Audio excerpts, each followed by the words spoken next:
You asked me the question, to what extent is the current institutional setting an obstacle to EU crisis management? And I'm afraid I haven't interpreted it as national as you are mentioning it right now. So there is, I would like to address that issue also from the Brussels perspective. First of all, liberal internationalism, a very timely subject.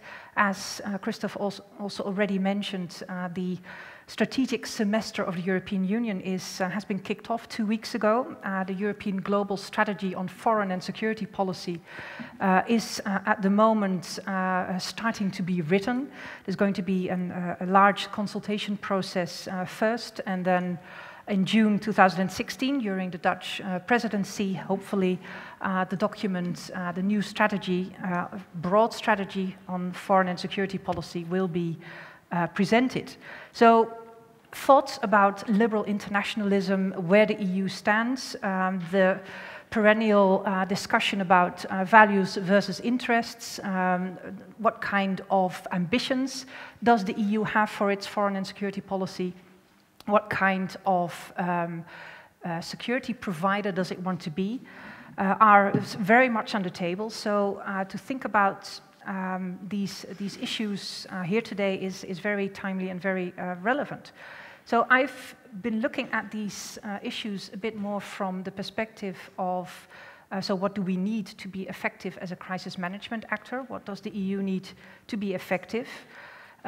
Because I do want to underline a phrase that was uttered by Mr. Fischer this earlier today. Principles which cannot be defended are in the end illusionary. So I underline that very much as important. I think the EU is very much in need of to be a security provider for its citizens. I think it's one of the founding principles of the European Union to provide security, and security doesn't end domestically, but has to be defended and has to be achieved also across our borders. And for that, we need effective tools, we need means. So what I've done is, for today, I would like to highlight 3 aspects of facilitating that effective crisis management. First of all, an institutional dimension in Brussels, including the EU crisis management structures. Secondly, the operational capabilities available to the EU. Mostly those are part of the EU member states. It's the EU member states that provides these capabilities. And thirdly, the political decision-making dimension. That both has a Brussels aspect, but then also, of course, because of the intergovernmental nature of this area, a very national political decision-making dimension. So the first point, the Brussels institutions, I cannot underline enough that although there is a clear D of defense in CSDP, the EU's crisis management policies have been very much dominated by the civilian part of CSDP. So the civil-military relation and civil-military coordination of this policy is very important, and it's also the forte, the added value of the European Union. But then you don't only have to stop with civil and military, but look at the broader foreign policy framework and tools and strategies that the EU has available in a certain whole-of-government approach. That is an aspiration that the EU has, and it is very much criticized because despite this aspiration, despite all these tools that in principle and potentially the EU has available, so far it has met with a lot of obstacles to make it also happen in a joined-up way as envisaged. So the interagency or joined-up approach is very much a source of underperformance. The relations and coordination with the Brussels institutions, it has been alluded to already, the Commission, the Council structures, the External Action Service, They are founded and operating on a different rationale, a different decision-making, different institutional cultures. Also here, cultures is very important. And so far, despite all the remedies that the Lisbon Treaty also tried to think of for this, it has still been a lot of infighting and a lot of stuffed pipe policies in Brussels. So when the machinery in Brussels is not working together well, how can you then make the best advantage of that comprehensive toolbox that it has available? So that is still a work in progress, and the EU crisis management structures, that's within the External Action Service nowadays, where the common security and defense policy structures are located, remain also underdeveloped. So that is in terms of how can the EU be an effective crisis management actor.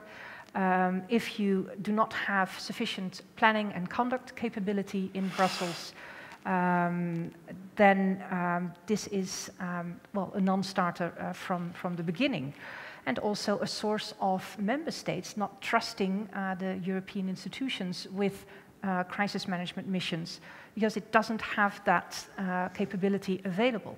So my institution, the Clingendael, has in the past suggested many times to create a military planning and conduct capability to complement the civilian planning and conduct capability that is already within the council structures, because the diagnosis of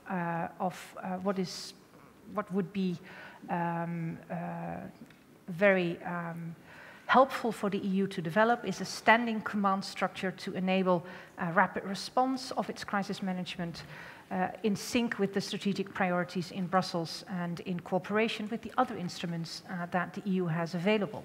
So at the moment, the EU has 7 possibilities to conduct these operations through NATO, for instance, which is not really helpful if you want to have an autonomous European capability, but also the ability to start or to work with national headquarters, but also those are not conducive to that comprehensive approach idea and to coordinate with the Brussels institutions. So then secondly, the EU's operational capabilities, they also need to be improved. There is lots of talk in Brussels about capabilities. It's clear that after almost 20 years of defense budget cuts, it's now recognized that there's too much flesh has disappeared from the bones, with consequences for the deployability and sustainability of military units. So the EU particularly lacks so-called strategic enablers, such as intelligence, surveillance, target acquisitions, and reconnaissance, but also strategic transport. Those are assets which are costly, which are difficult for the smaller European countries to acquire on their own. So it's logical that increasingly European states have been looking at pooling and sharing initiatives. And as Christoph also rightfully said, those initiatives have been difficult to get started, although there have been some successes. I don't want to be too pessimistic about this. But the deterioration of the security environment, the realization of the US pivot towards Asia has in recent years also caused some European countries to turn to each other and to try to work together in acquiring new capabilities, but also in keeping old capabilities or capabilities that they have difficulty sustaining on their own. Then a tool that the European Union has created operational since 2007 are the European battle groups. As was said, they are plagued by a non-use. For that, there's been many analyses, but mostly they come down to inadequate finances, organizational problems, also tactical reasons, tactical military reasons, and apart from that, also political reasons. So first of all, the financial reasons, the revision of the Athena mechanism within the European Union is necessary really to improve the degree of common funding available for these battle groups, because now costs lie where they fall. If you draw the lottery for being on standby when a crisis occurs and you are on standby in a battle group, your country is responsible for putting up those costs. Countries have been more than hesitant to do that. But also, the battle groups have operational and tactical deficiencies because they have not been tuned to the new scenarios that are asked for, such as the increasing use of CSDP missions in border security, the increasing threats from cybersecurity, but also the call for more maritime security scenarios and EU action. So there are a number of tools in the Lisbon Treaty that could make that possible to also improve the use of the EU battle groups by introducing flexibility in decision-making, the permanent structured cooperation clause, for instance, or Article 44, where a number of countries in small groups can start a military operation, use of battle groups. So, but also the decision-making processes in Brussels are too cumbersome, too slow. They have been reviewed, and some fast-track procedures have been introduced, but still the crisis management concept that the EU first wants to write takes quite a lot of time, and that could be very much shortened, that writing of that concept. So there's all kinds of practical issues that can be improved. But that leaves undiscussed the political issue with, for instance, the battle groups, of using of CSDP missions.